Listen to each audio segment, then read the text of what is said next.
Fala, amigos do programa Sinal Aberto. É tão gostoso falar com amigos, né? E tá aqui, ó, um grande amigo, né? Já tivemos a oportunidade de dividirmos uma bancada numa emissora de rádio, falando do seu tradicional Bauru Ilustrado. Já tive a oportunidade de conversar com ele também no Viva Bauru, entrevistar a neta, que é cantora. Meu grande amigo, escritor, jornalista, memorialista, cartunista, corintiano e noroestino, Luciano Dias Pires. Senhor Luciano, mais uma vez, em primeiro lugar, já quero agradecer ao senhor por ter aberto um espaço na sua agenda para atender o nosso programa. Eu agradeço o seu interesse em comparecer aqui para um bate-papo a respeito de Bauru, do passado, da minha carreira, inclusive, porque eu fui muito amigo de seu pai, inclusive, no Diário Bauru. Brincava muito comigo, né, do Rio, né, um noticiário que eu fazia pela Bauru Rádio Clube. Mas estou a seu dispor para contar, para conversar a respeito do Bauru Ilustrado e de outras atividades que eu ainda venho desenvolvendo já desde o meu início no rádio, que foi em 1949, na Bauru Rádio Clube. Bom, senhor Luciano, nós sabemos que o senhor é natural de Botucatu, mas veio para cá muito menino, né, com apenas 2 anos, então já é bauruense. Mas o primeiro trabalho do senhor foi na ferrovia, né? Trabalhei numa firma de secos e molhados, quando era menino, tinha 15 anos. Depois fui trabalhar nas casas pernambucanas. Trabalhei lá trabalhei no caixa, no escritório da Pernambucana. Depois trabalhei no cartório do primeiro ofício. Ficava ali na Praça Dom Pedro II. E finalmente, em 1945, eu prestei concurso na Estrada de Ferro do Resto do Brasil, que era o terceiro melhor emprego de Bauru. O melhor emprego de Bauru naquela ocasião era o Banco do Brasil, Banco do Estado e depois vinha Noroeste do Brasil. E como que era Bauru naquela época, senhor Luciano? A cidade tranquila, gostosa, não tinha essa movimentação de hoje. Os cinemas, né, as sessões de quarta-feira e domingo eram os melhores filmes. Lotava aquela fila interminável para comprar ingresso. Seriados, né? Tinha aquele footing também na rua 1º de agosto, entre a Gustavo Maciel e a Rio Branco. As moças passeando, né? E de volta, e os rapazes ali em pé, na calçada ali, dando uma piscadinha para a menina, e dessa piscada às vezes saía namoro, né? E era aquela vida gostosa de Bauru, o Bauru Tênis Clube, que fazia o seu aperitivo dançante aos domingos. Os clubes eram paulista, que tinha comparecimento do seu grande quadro social. O Paulista, para que os nossos telespectadores possam lembrar, era no final lá da rua Antônio Alves, é isso? Exatamente, no começo, né? Sim. Quadra 1, 2 ali, tinha piscina também na época, e era um clube que contava assim, com a presença de um quadro associativo muito grande na época, né? Tinha a Associação dos Ferroviários da Noroeste do Brasil, ali no comecinho, na Bela Vista. Onde tinha piscina recreio, é isso? Exatamente, a piscina. Está por dentro, né, meu chefe? Poxa, a gente tem que pesquisar, né? Tinha lá a piscina recreio, o seu quadro associativo. E sabe que eu ia lá, na piscina recreio, eu ia nadar, brincar na água lá, tudo, mas o que mais me interessava era o pão caseiro que a mãe do Jesus Arena fazia. Vendia, não sei quanto custava a fatia, passava aquela manteiga caseira também. Como eu comia aquele pãozinho gostoso, aí depois ia brincar na água, né? Mas a gente guarda essas recordações, é Bauru bem diferente de hoje, né? Senhor Luciano, o senhor estava comentando comigo a respeito que o pessoal do Bauru Basquete esteve aqui. E perguntando, né, por que a panela de pressão tem esse nome de panela de pressão? Vamos contar desde o começo que ela foi construída pelo general Américo Marinho Lutz, que era o diretor da Noroeste do Brasil e um cidadão assim também bem ligado ao esporte, porque ele foi 2 vezes diretor da Noroeste, a ferrovia, só que ele era um homem ligado ao Getúlio Vargas. Era a maior autoridade que tinha em Bauru, era ele. Tinha o prefeito, o juiz, mas ele era uma autoridade máxima, ajudava a cidade, verbas para entidades de caridade. E ele bolou uma vez de fazer aquele estádio do Noroeste que pegou fogo, Antes, ele já pensou, contratou uma equipe em São Paulo de engenheiros e foi feito lá um estudo para se construir um estádio naquele local, derrubar aquele que já tinha e construir com capacidade para 10. Era ali perto do SESI, né? Lá na Rua Quintino Bocaiúva. O senhor estava nesse jogo? Parece que foi acho que era Noroeste e São Paulo, se não me falha a memória. Eu estive lá, eu estava assistindo e vi o que aconteceu. E ele fez uma maquete, ia construir um estádio novo naquele local, com piscina, com quadra de basquete, de vôlei, a parte do futebol para 10 mil pessoas, e o ginásio também de esporte naquele local. Tudo pronto. Mas aí o Getúlio caiu, o Getúlio deixou o governo, e ele era a menina dos olhos do Getúlio. Então ele também saiu da Noroeste. Saiu, ficou fora 4 anos, aí depois o Getúlio voltou, foi eleito presidente da República, e ele voltou para a Noroeste. Mas quando ele voltou para o Noroeste, que ele pensou em continuar de fazer o estádio, que era o sonho dele, ele ficou sabendo que o benemérito Daniel Pacífico tinha feito uma doação para o Noroeste, de um grande terreno lá na Vila Pacífico. Aí ele falou, bom, então vou mudar tudo, não vou fazer mais o estádio aqui, deixa esse estádio aqui e vamos construir lá em cima. E esse estádio é onde é o Hospital de Base, ali onde é o SESI? Exatamente. E ele falou, vamos deixar o Noroeste jogando nesse estádio e vamos começar a construir o novo estádio na Vila Pacífico. E ele começou pelo ginásio e pelas piscinas, ele deixou o futebol para o fim. E o ginásio, então, quando ficou pronto, foi inaugurado com a presença dos Globetrotters em Bauru, uma grande festa, e passou a receber um grande público. E o Noroeste organizava os seus carnavais naquele ginásio para angariar o fundo necessário para tocar o time de profissionais. E nesse trabalho do Noroeste, o carnaval, por exemplo, lotava, aquilo enchia, preços populares. Era um público enorme, inclusive mulheres da vida lá compareciam no Carnaval do Noroeste. Era uma festa, bebedeira, e aquilo fervia, tanta gente, e aquele formato assim, de uma panela de pressão gigante, né? Aí ganhou esse apelido de panela de pressão. Eu até pensei em vou fazer uma campanha aí para botar um nome de um esportista em Bauru no ginásio. Depois passou a chamar Alfredo de Castilho, tinha um outro nome, né? Quando era aqui, esse antigo aqui era Alfredo de Castilho. E quando fizeram o estádio novo lá, política lá, puseram o nome do Baldo Medeiros. Sim. Mas quando o general indicado pela Revolução de 31 de março veio assumir a Noroeste, ele tirou o nome do Baldo Medeiros e voltou ao Alfredo de Castilho. Houve assim se estudar, achar o nome de um grande esportista de Bauru para dar para o ginásio. Eu falei, gente, não vai adiantar. O Morumbi, como é que é o nome do Morumbi lá? É o ex-presidente do São Paulo, mas é estádio, é Morumbi, ninguém fala. Ninguém fala Cícero Pompeu de Toledo, né? O Pacaembu lá, Paulo Machado de Carvalho, mas ninguém fala, Paulo, é Pacaembu, não tem jeito. Então aí vão continuar a falar panela de pressão. Panela. É verdade. Aí essa ideia inclusive, o senhor falou da panela de pressão, eu me lembro que a estrutura, né, parece aquelas vigas de linha, né, de trem, né, as vigas, né? Exato. Para a época, quando foi inaugurado, era um grande ginásio, né? Hoje já está superado, temos de público lá, já não cabe, estão pensando já em fazer um novo ginásio para Bauru.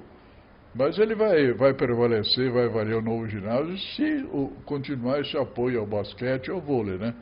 Porque se começar a declinar a equipe de vôlei, começar a perder, desaparecer esse apoio todo, também o ginásio vai ficar às moscas. Eu vou entrar no túnel do tempo da história, vou pegar aqui esse telefone e fazer uma ligação aqui, que ele vai contar como é que o bichinho do rádio picou. Ele foi grande locutor aí, ele vai contar a história para vocês. Roda a vinheta.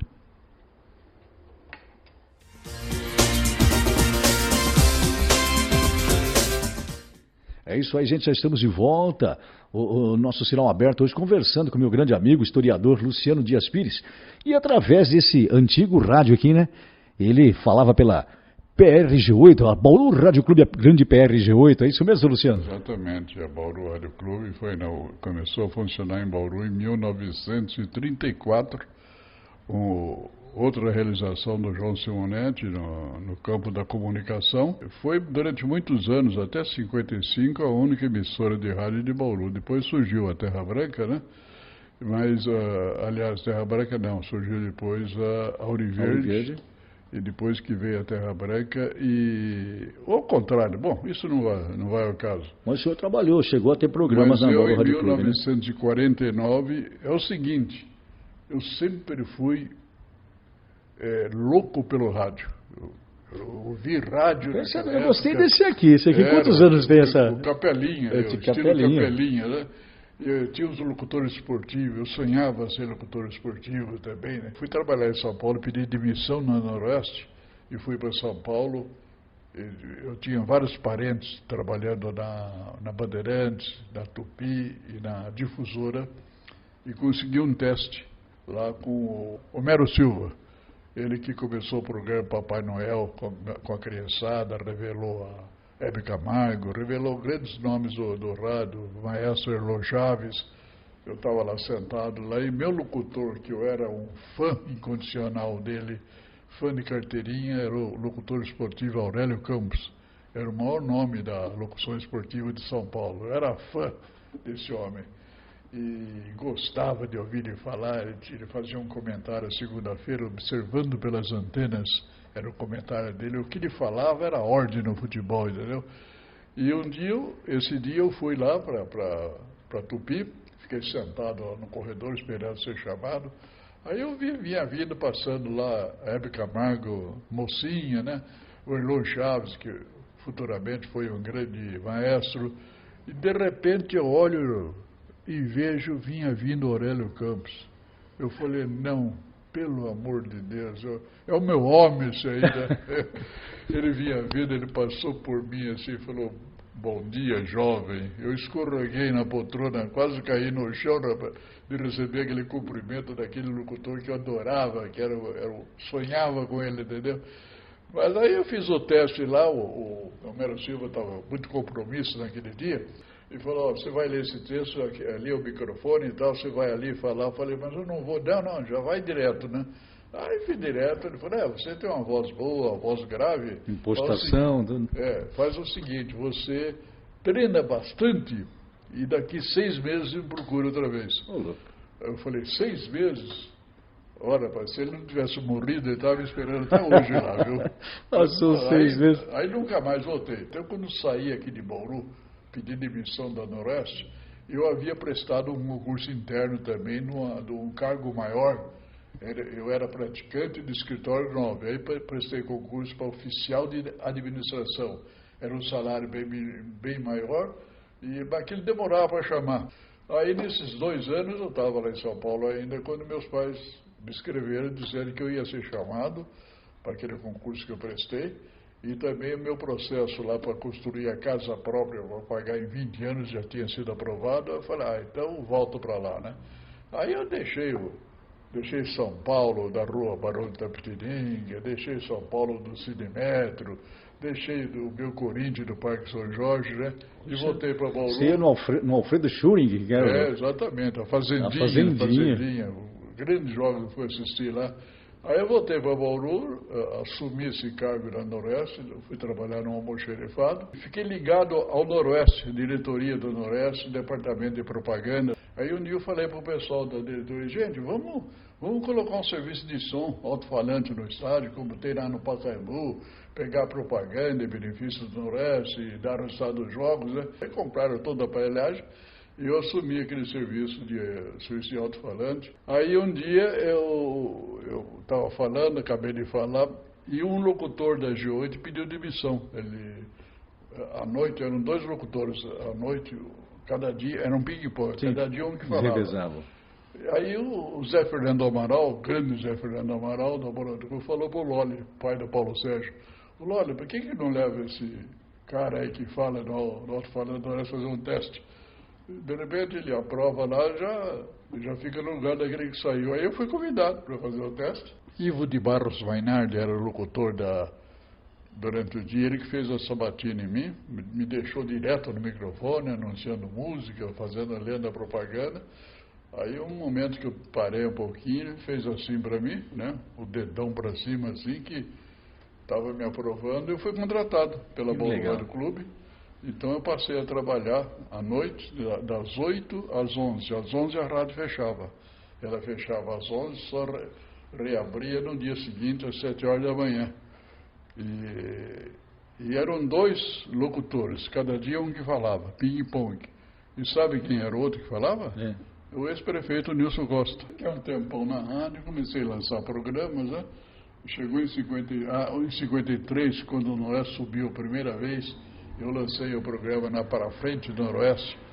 O prefixo era aquela música, aquela marcha do circo lá, o maior espetáculo da Terra, aquele filme. Era aquela marcha que entrava, sabe? E de apoio, toda noite de apoio ao Noroeste, entrevistando jogador, aquela coisa toda, foi. Naquela época ainda era o Demolidor Ferroviário. O Demolidor já era bem antes. Bem antes. Quando perdia do Lusitana, do Bach, aí o Bach soltava lá uma frase, demolido ferroviário. Demolido ferroviário. E depois virou a maquininha vermelha que... Depois a maquininha vermelha e tudo. E aí então a gente, quando subiu, aí o programa acabou. Mas eu tinha aquele rádio no sangue, né? Eu queria fazer coisa nova. Aí eu bolei um dia, procurei o Nelson Reginato, que era do Diário de Bauru, foi vereador depois. Falei, Nelson, vamos lançar um programa na rádio, o Grande Jornal Falado de G8, o nome imita lá o Grande Jornal Falado Tupi, né? Do Corifeu de Azevedo Marques, outro grande nome do rádio brasileiro. Eu falei, vamos conversar. Procuramos o João Simonetti, compramos a hora do João Simonetti, não era patrocinado pela rádio. A gente que fazia o Jornal Falado, vendia a propaganda toda, e começamos a fazer. O Nelson telefonou para o Corifeu, pedindo autorização para usar a marcha do Grande Jornal Falado Tupi como prefixo, né? Entendi. E ficamos com o Grande Jornal Falado G8. Depois o Nelson casou e eu fiquei sozinho no programa. Aí houve um probleminha lá depois com a direção da rádio. Achava que eu estava ganhando muito. Eu ganhava muito nenhum, por eu tinha meses que eu precisava botar o dinheiro do bolso. Isso infelizmente acontece nos dias de hoje também, né? Vender publicidade não é fácil, não. Para completar lá, mas estava muito, eles estavam apertando, insistindo demais. Eu procurei Horácio Cunha. Falei, Horácio tinha rádio, emissora Terra Branca. Terra Branca, que era lá perto do estádio, inclusive, né? Vamos fazer o programa lá, tem até o nome. Eu falei, que nome? Rádio Jornal Terra Branca. Está aprovado, não precisa nem pegar a propaganda agora. Depois a gente vê a propaganda, pode lançar. Aí eu lancei Rádio Jornal Terra Branca também, fiquei vários anos lá. Até que no começo dos anos 60, eu parei com o rádio, e fiquei só com o jornal, trabalhando no jornal. Era o redator regional do Diário de São Paulo em Bauru, do Diário da Noite. Trabalhava no Diário de Bauru, fazia cobertura dos trabalhos da nossa Câmara Municipal. Vamos rodar a nossa vinheta, porque daqui a pouco ele vai falar desse grande filho, que pode se chamar de um filho, né? Que está completando 43 anos, hein? O filho mais novo, né? É isso aí. Roda a vinheta.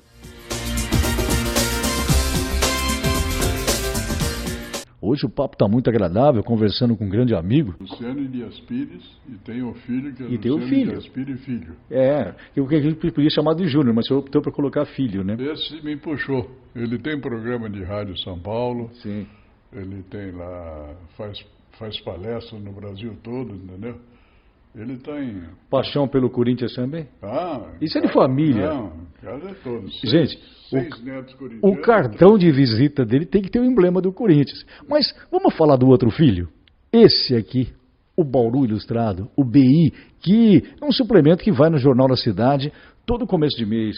Como é que pintou essa ideia, seu Luciano? É o seguinte, a minha função na Estrada de Ferro do Noroeste do Brasil... eu ocupava o cargo de profissional de relações públicas, devidamente registrado, porque hoje tem faculdade, né? Mas naquela época, quando eu era o Relações Públicas da Ferrovia, quando foi criada a Faculdade de Relações Públicas, a lei dava direito a quem estivesse naquela função há mais de 10 anos. Teria o mesmo direito que aquele que ia se formar. Fiz o meu registro como profissional de Relações Públicas. E no 97 eu sou um dos mais antigos profissionais de relações públicas no Brasil, parece que tem um mais velho que eu na Bahia. Eu comecei então a divulgar, junto à imprensa, a história da ferrovia, baseado nas informações dos antigos escritores, exemplo do Correia das Neves, um grande jornalista, escreveu um livro sobre a ferrovia, e outros que escreviam também, os historiadores mais antigos, e eu, baseado naquilo lá, comecei a contar a história da ferrovia. Eu tinha que contar também a história de Bauru, começar, por que ela nasceu em Bauru, a ferrovia. Aí eu comecei também a me aprofundar na história de Bauru, baseado nas informações dos historiadores mais antigos, né? E fui compilando dados, fui entrando na história e vi que era o filé mignon dentro da imprensa de Bauru contar a história da cidade. O que me impressiona, gente, nesse meu grande amigo, seu Luciano, é que ele guarda nome de pessoas, tá? Datas, e ele me confidenciou aqui que daqui uns dias, uns meses, né, vai completar mais um aninho, né, seu Luciano? Dia 15 de maio deste ano devo chegar nos 91 anos de idade. Brincadeira. Apesar dos problemas que eu já tive, né, 2015, o problema do coração. Esse, gente, é o primeiro Bauru Ilustrado de 2018. E nele, uma das páginas, está dizendo assim: Bauru Ilustrado chega aos 43 anos. Nesses 43 anos, não dá nem para enumerar quantas fotos, quantas pessoas que fizeram parte, não só da sociedade daqui da nossa cidade, né, como também coisas interessantes que aconteceram aqui, né, senhor Luciano? Eu tenho aproximadamente mais de 20 mil fotografias históricas de Bauru, entendeu? E o pessoal que me manda ainda até hoje fotografias. Eu procurei fotografias também em arquivos que existiam pela cidade, nos jornais também. Foram 443 números do Bauru Ilustrado. Você botar uma média de 40 fotografias por número, você está chegando quase nos 20 mil, porque eu tenho as fotografias que eu não publiquei ainda, né? Tem muita fotografia. Agora mesmo estou fazendo a edição do Carnaval. Eu vi o Milton Neves mostrando uma foto do senhor, antiga, como era e como está, um grande jornalista, grande historiador de Bauru. Eu converso muito com ele, carta, por telefone, e um dia ele veio fazer aqui uma palestra na odontologia, a formatura deles lá, ele fez uma palestra toda, eu nunca tinha estado com ele. Eu levantei e fiz a pergunta. Rapaz, esse Milton Neves falou: gente, vocês têm que levantar a mão para o céu. Na nossa frente aqui o historiador Luciano Dias Pires, é um homem que conhece tudo sobre Bauru, sobre o esporte, vamos aplaudi-lo, né? E sobre o Pelé também, né? Umas 3 vezes lá, ele citou meu nome tudo lá, entendeu? E tem o pessoal da Bandeirante do jornal falado lá pela manhã, o café da manhã, eles recebem o meu jornal, eles comentam também, entendeu? Eles comentam lá, falam o Bauru Ilustrado. E a gente está fazendo, assim, essa página que eu criei aqui, né? Estamos aqui da esposa aqui do Paulo Sérgio Manetti. Ele viu o jornal e ele falou: vou levar para a Regina lá para ver que ela saiu no Bauru Ilustrado também, entendeu? Bacana, bacana. Se eu pudesse, nós faríamos 1, 2, 3, 5 programas que tem muita história. Sabe, a gente foi enveredar a respeito das emissoras de rádio, se foi enveredar para falar um pouquinho do Diário de Bauru, do Correio do Noroeste, da Folha do Povo, né? O senhor conheceu todos esses jornais aí. Os diretores, conheci todos eles. Eu trabalhei no Diário de Bauru, no Correio, na Folha. Na época do Nicolinha? Do Nicolinha, exatamente. Também eu fui diretor do jornal Gazeta Paulista. O jornal que circulou uns 2 anos aqui era de propriedade do Antoninho Bortoni. Eu tirei licença-prêmio na Noroeste, ajudei ele a montar o jornal todo e fui chefiando a... E naquela época, para fazer, eu sei, porque papai trabalhou muitos anos ali, até no linotipo, né? Antes do linotipo era tudo na mão mesmo, catar os tipos lá na caixinha, caixilho, né? E também fui diretor do jornal A Notícia, era impresso em Lins. Era um jornal político. Tinha por trás dele o Brizola e o Dr. Nuno de Assis. O proprietário do jornal era o Cecílio Abrão, lá de Lins, era jornalista. Aos 21 anos eu fui redator regional do Diário de São Paulo e do Diário da Noite aqui em Bauru, né? A maior circulação em Bauru, Jornal de São Paulo, era o Diário de São Paulo. E o Diário da Noite, o senhor falou, o senhor me lembrou, tinha uma emissora de rádio naquela época, né? Que ele falava, né? Mais um flash para o Diário da Noite, né? Quando tinha uma jogada muito interessante no esporte, né? Devia ser a Tupi e a Difusora que eram ligados ao grupo do Assis Chateaubriand, né? O locutor esportivo da Tupi era o Aurélio Campos, o Geraldo José de Almeida da Olha Record. lá, ô placa, né? Eu me lembro, gente, porque como eu trabalho em rádio, eu tive que estudar para isso também, conhecer muita coisa. Tinha lá também em São Paulo a Rádio América que transmitia, era o Arari Dias de Melo. Quem está nos vendo e quiser saber um pouco mais, acompanhar um pouco mais esse acervo, conhecer essas fotos, ver as coisas interessantes que o senhor tem, como é que faz para entrar em contato? Bom, para ver tudo isso aqui é difícil, porque está tudo guardado aqui em casa, num quartinho de 1 metro por 1 metro. Vamos saber um pouco mais do senhor. É Luciano? E não tem alguma coisa guardada lá no Jornal da Cidade. Luciano-bi@hotmail.com. E um telefone para contato pode ser o 3223-5175, né? Eu tenho também um DVD, meia hora de duração, sobre a história de Bauru.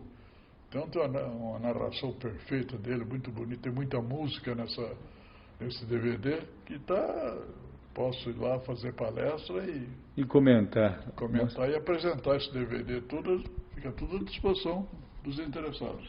Meu querido, foi uma honra, foi um prazer mesmo falar com o senhor, né? Mais uma vez agradeço por ter aberto as portas da sua residência para atender o nosso programa, o nosso sinal aberto. Mais uma vez, muito obrigado. Eu que tenho que agradecer a você essa oportunidade para mim de contar alguma coisa sobre a história de Bauru. O nosso programa Sinal Aberto vai ficando por aqui. Desejo a todos uma ótima semana e até o próximo programa. Valeu, gente!